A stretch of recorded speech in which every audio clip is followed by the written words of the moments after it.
Wyobraźmy sobie lato 1939 roku. Grupka warszawskich maturzystów, wiecie, z głowami pełnymi planów, marzeń, właśnie mają wkraczać w dorosłość. Ich świat, taki poukładany i pełen nadziei, za moment zostanie zmieciony z powierzchni ziemi. To jest właśnie opowieść o tym, co się dzieje, gdy historia uderza w ciebie z całą swoją siłą. To nie jest jakieś teoretyczne pytanie, to pytanie, przed którym stanęli bohaterowie tej historii. Brutalna, nagła rzeczywistość, która zmusiła ich do podjęcia decyzji, które zaważyły na całym ich, jak się okazało, bardzo krótkim życiu. Zobaczmy, jak wyglądała ich droga. Przejdziemy przez 4 kluczowe etapy. Od pierwszego szoku, przez próbę odnalezienia się w okupacyjnym koszmarze, pierwsze kroki w konspiracji, aż po to codzienne, śmiertelnie niebezpieczne, podwójne życie. No dobrze, zacznijmy od początku. Pierwsze dni września 1939 roku. Jak tysiące innych warszawiaków, nasi bohaterowie opuszczają miasto.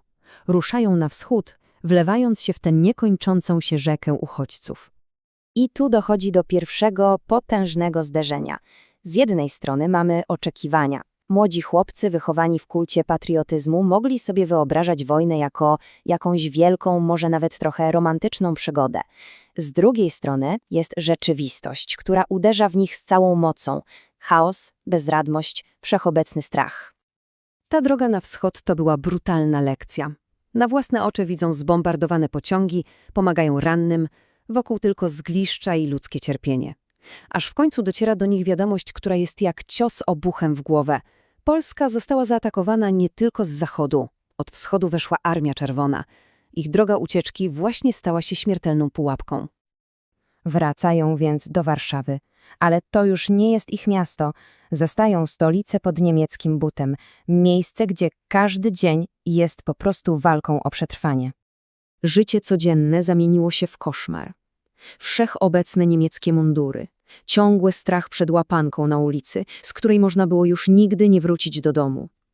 I właśnie w tej atmosferze totalnego terroru, w tych młodych głowach rodzi się myśl, że coś trzeba robić, że trzeba się przeciwstawić.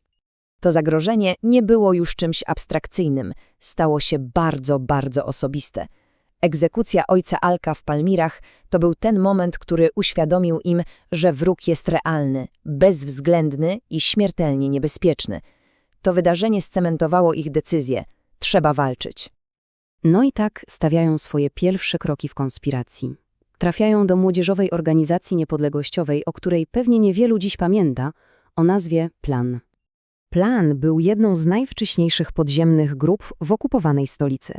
Skupiał takich jak oni młodych, pełnych zapału ludzi, którzy po prostu nie potrafili siedzieć z założonymi rękami.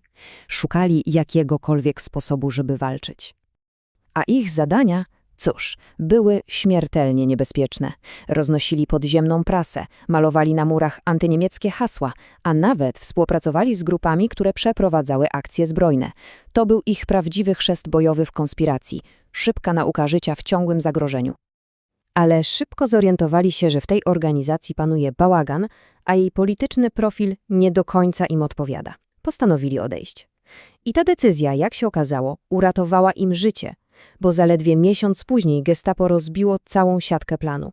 Oni mieli niesamowite szczęście. Po tej bolesnej lekcji zaczyna się kolejny i chyba najdłuższy etap ich wojennej historii. Etap podwójnego życia, w którym musieli jakoś pogodzić szarą codzienność z tajną walką. I to doskonale pokazuje, jak bardzo byli zaradni.